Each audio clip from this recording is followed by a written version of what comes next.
So I do want to echo just a couple of the points that Ray had mentioned, that this turned out to be a much more emotional process than I think anybody had foreseen.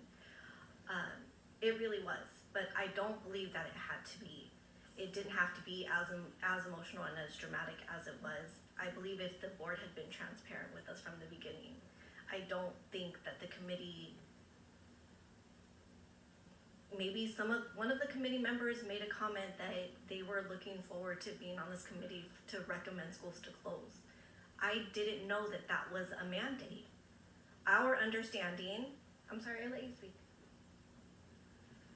I didn't, we were under the impression, the community was under the impression that it was one of the items to consider, that school closures were an option, not that you were looking to actually close schools. But I don't believe that all of the committee members, at least as they were told by their board members, that that was their duty. I think some board members told their committee members that your goal is to close schools.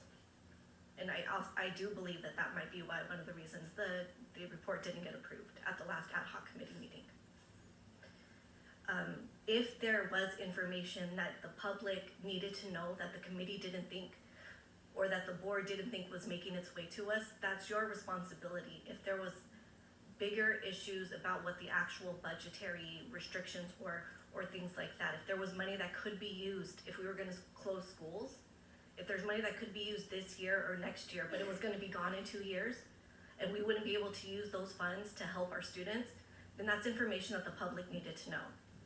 And that was not information that I believe we received. I do hope that if this does come up again, and I'm not naive, and I don't believe it's unrealistic to hope that it doesn't come up, but I do hope that you will take a look again, or a closer look at the location and the demographics of the schools that you are considering. One of the biggest issues is that all of the schools on that list were Title I schools, and they were primarily Black and brown populations. That is an awful, awful look.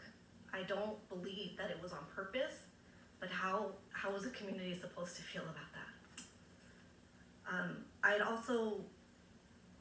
I really hope that this board tries hard to help rebuild the trust that has been eroded through this process, because it really is hard to trust, especially after what happened at the last ad hoc committee meeting.